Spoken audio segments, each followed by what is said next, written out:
और बारी हो चुकी है सबसे बड़े भविष्यवाणी की। जी हां, 4 मई 2026 को आए 5 राज्यों के चुनावी नतीजों ने भारतीय राजनीति की दिशा बदल कर रख दी। पश्चिम बंगाल में जहां सत्ता परिवर्तन की लहर ने सबको चौंका दिया, वहीं केरल की बात करेंगे, दशकों पुरानी परंपरा टूटी। असम में हिमंता बिश्वा शर्मा का जादू बरकरार है। इन नतीजों के बाद अब सबसे बड़ा सवाल, मुख्यमंत्री की कुर्सी कौन लेगा? आइए ज्योतिषी गणनाओं के आधार पर जानेंगे कि किन नामों की किस्मत चमकने वाली है। और पश्चिम बंगाल में 2026 का चुनाव जो ऐतिहासिक रहा है, भाजपा ने जहां 206 सीटों के साथ प्रचंड बहुमत हासिल किया, ममता बनर्जी का अपने ही गढ़ भवानीपुर से हारना एक बड़ा राजनीतिक मोड़ है। ऐसे में शुवेंदु अधिकारी मुख्यमंत्री पद की रेस में सबसे आगे हैं। उनके अलावा दिलीप घोष, अग्निमित्रा पॉल, रूपा गांगुली जैसे कई नामों की चर्चा तेज है। शुवेंदु अधिकारी की कुंडली में इस समय राजयोग की स्थिति प्रबल दिखाई दे रही है। उनके दशम भाव में सूर्य और मंगल की यति उन्हें एक कठोर और निर्णायक नेता के रूप में स्थापित कर रही है। ग्रहों की चाल संकेत दे रही है कि बंगाल की कमान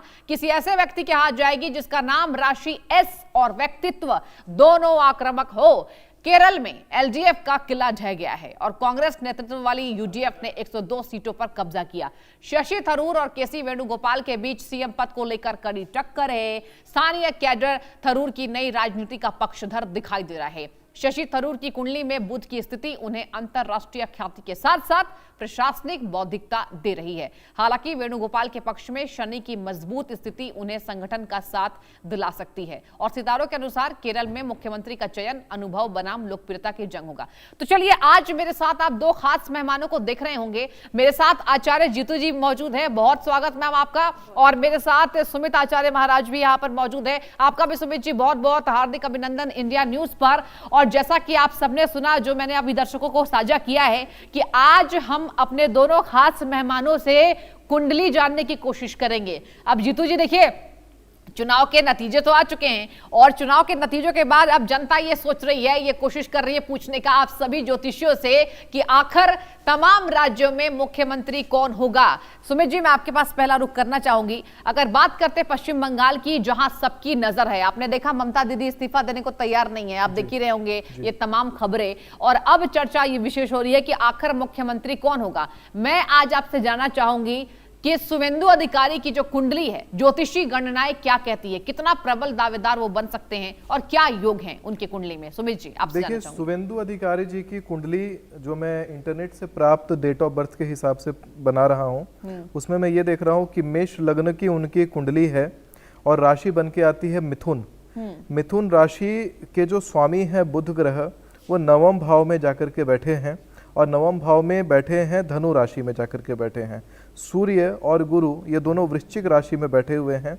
अब देखने की यहाँ पर बात है कि जो लग्न भाव है मेष, और मेष में सूर्य का गोचर हो रखा है। मेष में अभी जस्ट 2-3 दिनों के अंदर में आप देखेंगे 11 मई को मंगल का भी गोचर पहुंच जाएगा।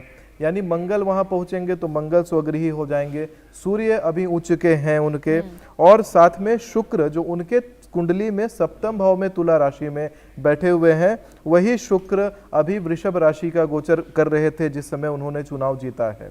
तो निश्चित ये रूप बना करके लाता है कि उनके पक्ष में सत्ता आती हुई दिखाई पड़ती है। शुवेंदु अधिकारी जी जो प्रबल दावेदार तो धरातल पर भी हैं, और कुंडली के पक्ष में भी देखा जाए तो भी शुवेंदु अधिकारी जी ही कुंडली में प्रबल दावेदार मुख्यमंत्री पद के दिखाई पड़ते हैं। इसके साथ में यह भी दिखाई पड़ता है कि 2 व्यक्ति, एक तो घोष जी जो है, घोष जी का पूरा क्या, दिलीप घोष जी, दिलीप घोष जी का उप मुख्यमंत्री बनने का, डिप्टी सीएम बनने का बहुत ही प्रबल योग दिखाई पड़ता है। पश्चिम बंगाल में इनके नीचे 2 डिप्टी सीएम आते हुए दिखाई पड़ते हैं।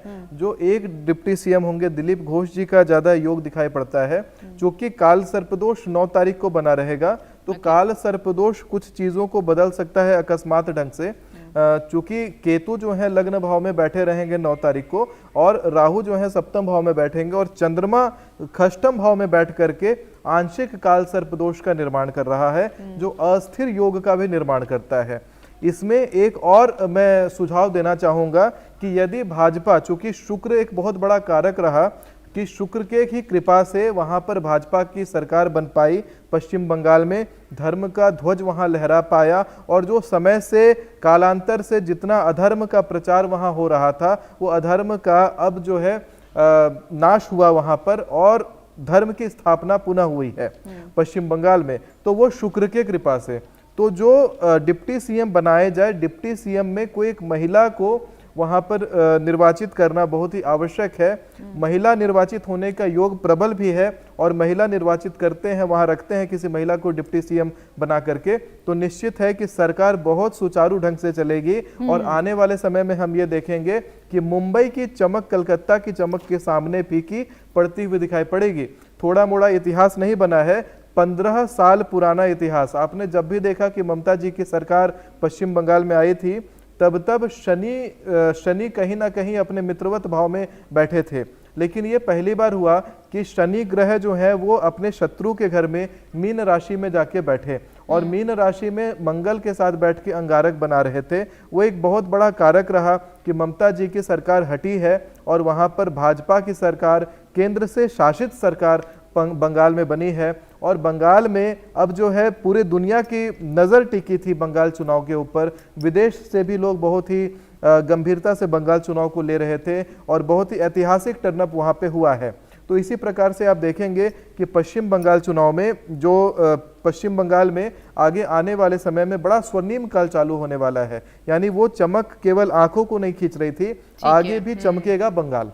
ठीक है, यानी कि पश्चिम बंगाल की बात करें तो सुमित जी, आपके हिसाब से जो गणनाएं कहती है शुवेंदु अधिकारी प्रबल दावेदार माने जा रहे हैं। आचार्य जीतू जी, मैं आपके पास आना चाहूंगी, और देखिए आप भी यहाँ पर मैं देख पा रही हूँ तमाम नेताओं की कुंडली लेकर आप मौजूद हैं आज इंडिया न्यूज के मंच पर। तो जीतू जी, मैं आपसे शुवेंदु अधिकारी की कुंडली के बारे में ही जानना चाहूंगी कि आपकी ज्योतिषी गणनाएं क्या प्रबल दावेदारी बता रही हैं आज। जी, सबसे पहले तो बहुत बहुत धन्यवाद। ये ऐसा मंच है जहाँ से कहा जाता है ना कि आप कोई भी चीज़ कहीं भी किसी को भी कन्वे कर रहे हैं, तो अगर एक कैलकुलेशन वे पे होती है तो वो एक सुनने वालों को भी आनंद आता है, और जो समझाते हैं उन्हें और भी ज़्यादा आनंद आता है।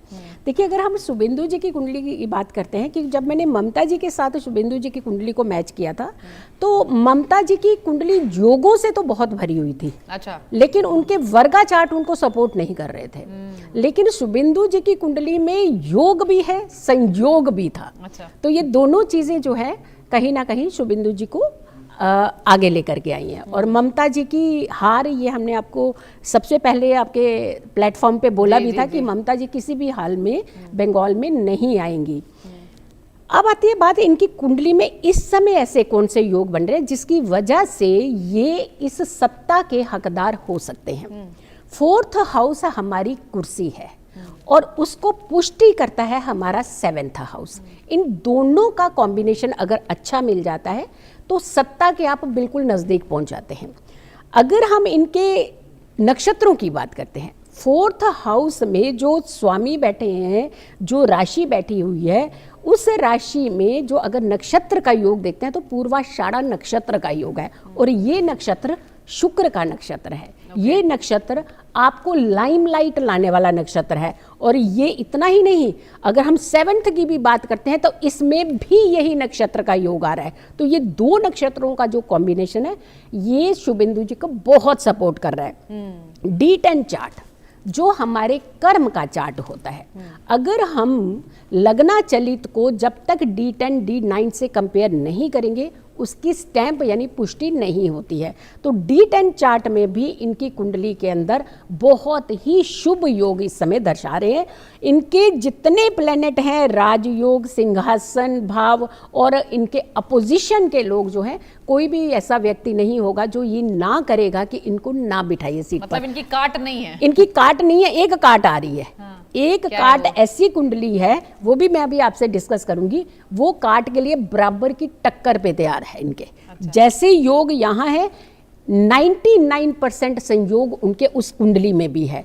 तो दोनों के अंदर एक ऐसा स्पार्क है कि दोनों में से कुछ भी हो सकता है। तो वो कुंडली भी मैं आपके साथ जल्दी डिस्कस करूंगी। मतलब अभी आप नहीं बताने वाली है? जी बिल्कुल बताएंगे, बट हम बहुत सारी कुंडलियों पर भी अभी और चर्चा करेंगे। लेकिन अच्छा, इसका कंपैरिजन ये भी बताइए दर्शकों को क्या महिला मुख्यमंत्री भी वहां हो सकती है? क्योंकि ये भाजपा है, भाजपा महिलाओं का चेहरा जो है वो दमखम के साथ आगे कर रही है। और आप देखिए जहां जहां भाजपा जीती है, महिलाएं भर भर कर भाजपा को वोट देती नजर आ रही है। और इस बार पश्चिम बंगाल में देखिए ना, जो वोटर्स टर्नआउट हुआ है, गजब का 90 से ज्यादा, उसमें महिलाएं शामिल है। और आज तक इतनी वोटिंग एक ऐतिहासिक मूवमेंट हो गई थी कि इतनी वोटिंग जो है वो हो ही नहीं पाई थी आज तक बांग्लादेश बंगाल में। तो यहाँ पर क्या हुआ है कि बहुत अच्छा एक सिस्टम के जो कारक होते हैं वो होते हैं मंगल, डिसिप्लिन है वो हमारे आर्मी के कारक हैं। और गुरु महा डिसिप्लिन प्लेनेट। तो जब ये दो प्लेनेट ऐसे कॉम्बिनेशन बनाते हैं, वो लोग कहते हैं कि अतिचारी है गुरु, ऐसा कुछ नहीं करेंगे। अतिचारी है गुरु, लेकिन वो अपना स्वभाव थोड़ी ना छोड़ेंगे। एक गुरु ऐसा प्लेनेट है जो आपके अंदर हमेशा डिसिप्लिन लाता है। अगर वो रेट्रो भी है तो वो अपने लिए रेट्रो है, लेकिन वो अपने डिसिप्लिन के साथ समझौता कभी नहीं करता है। तो अगर हम महिलाओं की बात करते हैं तो अग्निमित्रा और रूपा गांगुली है ना, इन दोनों की कुंडलियों पर अगर कंपैरिजन करते हैं तो रूपा जी की कुंडली में अनुराधा नक्षत्र 4th हाउस का बन रहा है और इसका तीसरा चरण यानी शनि का चरण चल रहा है। अगर हम इनका 7th हाउस की बात करते हैं तो वहां पे भी अनुराधा का दूसरा चरण चल रहा है। तो यानी दो भाव ऐसे जो हमें सत्ता देते हैं, उन दोनों में इनका कॉम्बिनेशन शनि का बन रहा है। लेकिन इनकी दशाएं इनको सपोर्ट नहीं कर रही, इनका D10 इनको सपोर्ट नहीं कर रहा। लेकिन अग्निमित्रा का कुंडली बहुत स्ट्रांग है। अच्छा। ये जरूर किसी ना किसी पद पर जरूर आएंगी, मे बी इससे मंत्रिमंडल में या कैसे भी कंडीशन मतलब हो सकती है। गांगुली की जो आप कुंडली देख पा रही हैं, उतनी प्रबल दावेदारी नजर नहीं आ रही है in comparison to Agnimitra Paul. जी जी, अग्निमित्रा पॉल के बारे में अग्निमित्रा पॉल की कुंडली तो 4th हाउस इनका इतना स्ट्रांग है, जो आपकी कुर्सी जब स्ट्रांग हो जाती है तो आपको रोकना मुश्किल होता है। और वहां पर सिर्फ इतना ही नहीं, गुरु राहु शुक्र मंगल ये सारे कॉम्बिनेशन जो है इसको सपोर्ट दे रहे हैं, इसको बल दे रहे हैं। और इतना ही और भी नहीं, अर्गला इनको मिल रही है, इनके प्लैनेट्स को अर्गला मिल रही है। और जब अर्गला मिलती है किसी ऐसे दो भावों को, खास करके 4th and 7th को, तो आप यकीन मानिए उन लोगों को कुर्सी से आप दूर रख ही नहीं सकते। तो बाई हुक बाई क्रुक इनके लिए कोई ना कोई पोजीशन तैयार ही रहेगी और होगी और मिलेगी इनको। अच्छा, यानी कि हो सकता है अगर मुख्यमंत्री ना भी बनाई जा सके तो हो सकता है उप मुख्यमंत्री के पद पर जो है वो भाजपा दावेदारी यहाँ पर अग्निमित्रा पॉल के लिए कर सकती है। ठीक है आचार्य जी, मैं आपके पास आना चाहूंगी। सुमित जी, आपसे भी मैं यही जानना चाहूंगी कि महिलाओं की कितनी प्रबल दावेदारी पश्चिम बंगाल में दिखाई दे रही है। क्योंकि देखिए प्रधानमंत्री भी कहते हैं माँ काली की वंदन करते हुए हमने पश्चिम बंगाल जीत लिया, माँ दुर्गा का प्रतीक। और जिस तरीके से पश्चिम बंगाल में माँ माटी मानुस का नारा देने वाली पश्चिम बंगाल में मुख्यमंत्री, महिला मुख्यमंत्री देखिए अपनी सीट नहीं बचा पाई, तो क्या कहती है ज्योतिष गणनाएं? अगर हम बात करें महिलाओं की दावेदारी इस बार कितनी प्रबल वहां पर नजर आ रही है, हालांकि महिला मुख्यमंत्री हार चुकी हैं पश्चिम बंगाल में। देखिए कुल रूप से अगर देखा जाए तो कुछ बड़े प्रबल चेहरे हैं पश्चिम बंगाल चुनाव के। सुकांता मजूमदार, दिलीप घोष, सम्मित भट्टाचार्य, अग्निमित्रा पॉल, इन सभी की कुंडली का अवलोकन किया मैंने एक साथ।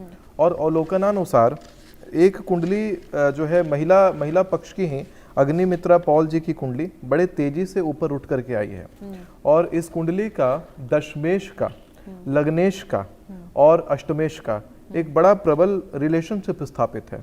इस तरह का जब रिलेशनशिप स्थापित होता है तो व्यक्ति का भाग्य बड़ा ही उज्जवल हो जाता है। अच्छा। और इस दशमेश का और चतुर्थेश के बीच में अगर देखा जाए तो दोनों के बीच में एक ग्रह बड़े सामान्य है जो है बृहस्पति। तो बृहस्पति कहीं ना कहीं से रोल प्ले यहाँ पर करते हुए दिखाई पड़ेंगे। बृहस्पति एक बहुत बड़ा कारक है कि धर्म का स्थापना पश्चिम बंगाल में हुआ है।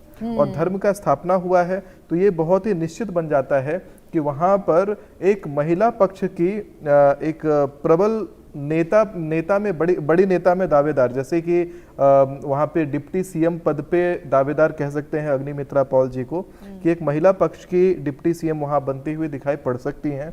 क्योंकि इस तरह का राजयोग शुभेंदु अधिकारी जी के कुंडली में जिस प्रकार का निर्माण हुआ है, महापुरुष योग है शुभेंदु अधिकारी जी की कुंडली में, और जिस तरह का महापुरुष योग उनके कुंडली में है उसी प्रकार का योग यहाँ पर अग्निमित्रा पॉल जी के भी कुंडली में दिखाई पड़ता है। नाम से ही अग्नि है, नाम में ही मंगल है। अग्नि अंगारकाय कहते हैं, ओम अंगारकाय नमः। मंगल की जब बात करते हैं तो अंगारक शरीर यानी मंगल, तो मंगल से सम्मत उनका पूरा जीवन शैली हो जाता है। नाम बहुत ही ज्यादा व्यक्ति का परिचायक होता है। मंगल स्वयं अभी 11 तारीख को गोचर कर जाएंगे और गोचर करके वो पहुंच जाएंगे मेष राशि में, यानी अपने घर में। जब मंगल अपने घर में होंगे, सेनापति अपने घर में होंगे, धर्मार्थ निर्णय, और कहते हैं धर्मार्थ निर्णय के साथ में एक उचित निर्णय वहां पे लिया जाएगा। और उचित निर्णय तभी हो सकता है जब महिला की और पुरुष की एक प्रकार से 60 गांठ जो है वो बराबरी से बनाई जाए, दोनों को वहां पर मौका दिया जाए। और पश्चिम बंगाल में इसी कारण से महिला पक्ष से अग्निमित्रा पॉल जी एक प्रबल सीट पर बैठती हुई दिखाई पड़ती हैं। मंत्रिमंडल में बहुत उच्चतम स्थान, चाहे तो वहां पर डिप्टी सीएम बनती हुई दिखाई पड़ती हैं।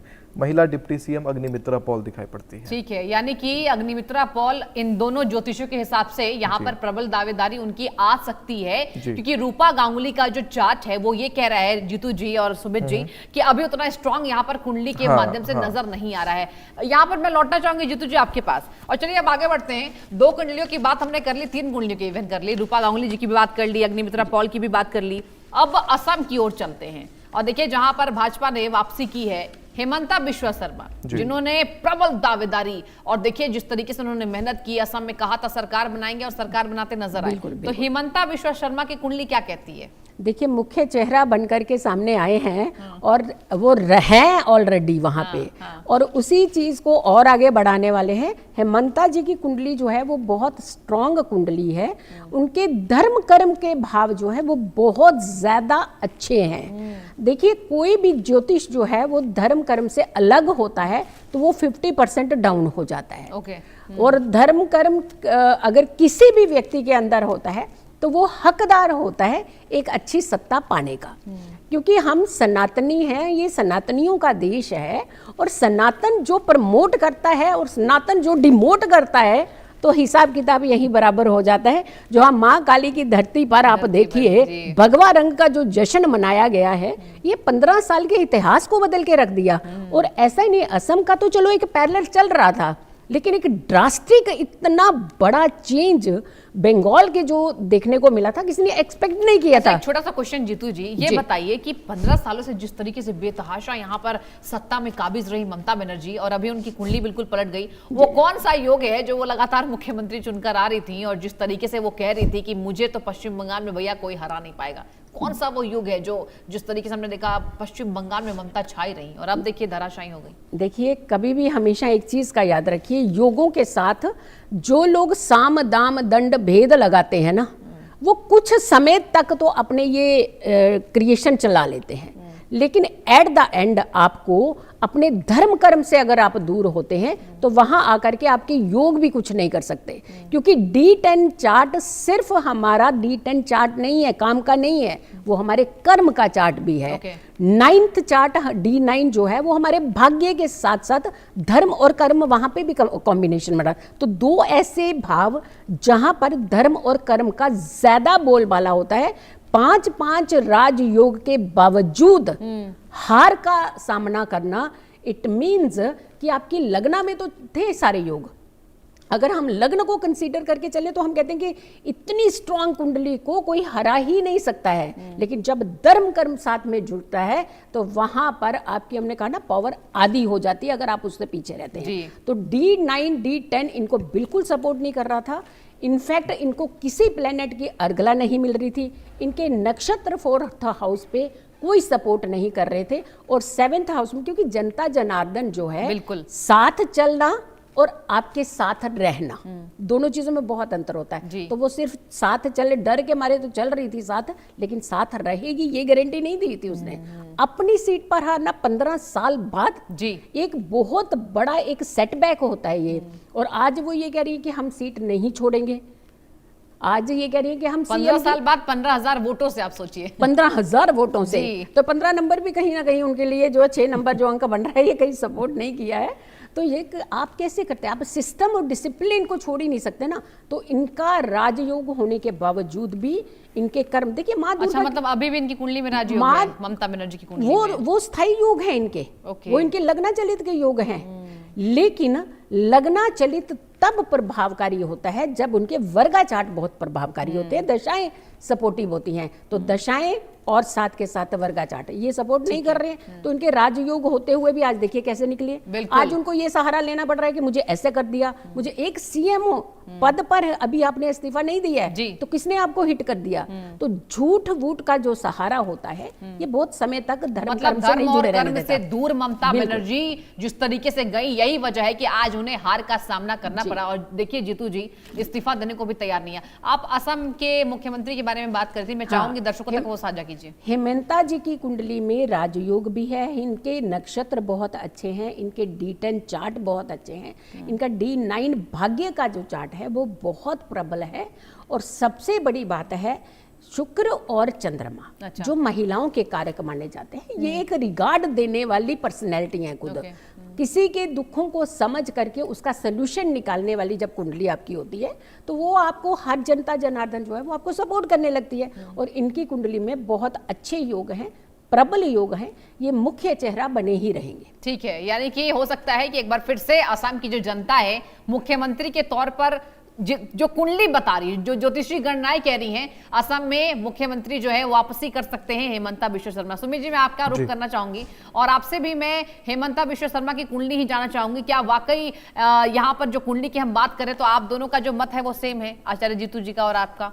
देखिए मैं ये देख पा रहा हूँ कि इनकी जो कुंडली है वो लग्न में कन्या लग्न की कुंडली बन के आती है। कन्या लग्न में लग्न भाव में ही बृहस्पति बैठे हुए हैं। एक सूत्र कहता है ज्योतिष का, किम कुर्वन्ति ग्रह सर्वे यश केंद्र बृहस्पति। तो बाकी अगर जो भी दोष होते हैं कुंडली में उपस्थित वो भी क्या ही बिगाड़ लेंगे जिसकी कुंडली में लग्न भाव में केंद्र में बृहस्पति बैठा हुआ हो। तो वैसे ही इनकी कुंडली बड़ी प्रबल हो जाती है।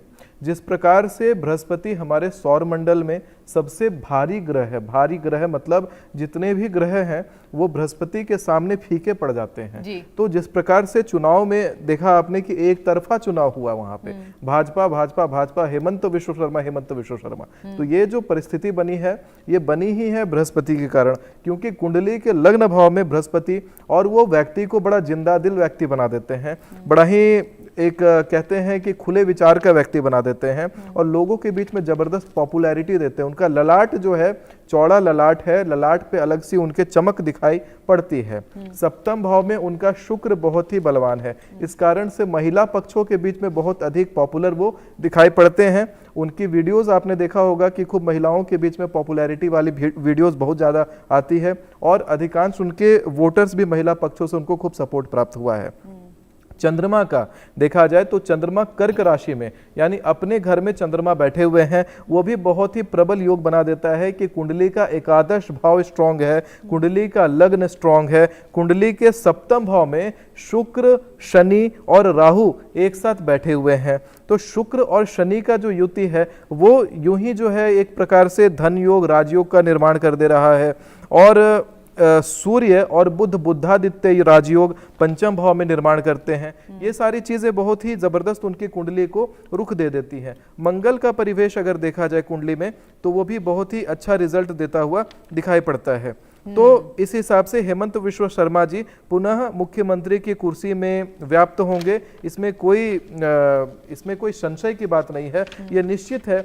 क्योंकि कहते हैं एको हम द्वितीयो नास्ति ना भूतो ना भविष्यति। तो ये निश्चित हो जाता है कि जिस व्यक्ति के केंद्र में, जिस व्यक्ति के लग्न में बैठे हो बृहस्पति, उनका वापसी तय हो जाता है। एक बात और यहाँ देखने का विषय है कि लग्न भाव में जो ग्रह बैठे हुए हैं, लग्न भाव के जो ग्रह हैं वो सीधा देखते हैं यहाँ पर आपके सीधा चंद्रमा पर उनकी दृष्टि पड़ रही है। गज केशरी योग का एक फल बनता हुआ दिखाई पड़ता है, यानी कि चंद्रमा एकादश भाव के लग्न भाव में बैठे हुए बृहस्पति दोनों का एक समयोजन बन रहा है जो बहुत ही शुभ फलदायी बन रहा है। अगर नौमांश का चार्ट इनका अध्ययन किया जाए तो नौमांश के अनुसार भी जो कुंडली है उसमें भी केंद्र में बृहस्पति चतुर्थ भाव में, और चंद्र चार्ट देखा जाए तो उसमें जो कहते हैं कि समुदाय का जो भाव है, जो उनके भाई बंधुओं का भाव है, जो उनके वोटर्स का भाव है, वहां पर बृहस्पति केतु के साथ बैठे हैं। सदैव धर्म परायण काम करेंगे, धर्म के विजय करवाने वाला काम करेंगे और धर्म की पुनर्स्थापना करेंगे। इस प्रकार का महापुरुष योग बनता है हेमंत विश्व शर्मा जिसकी कुंडली में।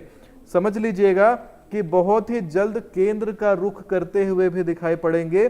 केंद्र में कोई बड़ा कमान हेमंत विश्व शर्मा जी संभालते हुए दिखाई पड़ने वाले हैं। जबरदस्त लोकप्रियता और जबरदस्त वर्चस्व चुनाव में दिखाएंगे हर बार, और राजनीति में भी जबरदस्त वर्चस्व उनका बना रहेगा, क्योंकि इस तरह के बृहस्पति के सामने कोई और टिक नहीं सकता।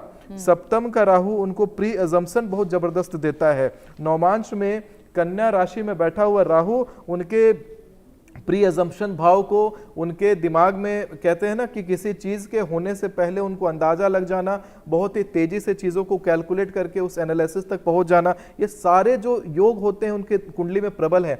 एक छोटे से मैं कथा का रेफरेंस देना चाहता हूं कि हेमंत विश्व शर्मा जी कैसे बाकी नेताओं से अलग हैं। तो बहुत सारे नेता जो होते हैं ना, वो देखिएगा कि भेड़ चाल की राजनीति चलते हैं, अगला वो कर रहा है तो वो भी वही वाला काम करेंगे। लेकिन जैसा समुद्र मंथन के समय आपने देखा होगा, जब अमृत का वितरण हो रहा था देवता के द्वारा, देवताओं में अमृत का वितरण हो रहा था मोहिनी के द्वारा, तो सभी देवी देवता इसमें लगे हुए थे कि हम जाप करके इस प्रबल अपने आप को बनाएं कि हमें अमृत जल्दी मिले। लेकिन राहु जो है वो एक साइड में बैठ करके सिस्टम को समझ रहे थे। तो सिस्टम को समझने वाले व्यक्ति हेमंत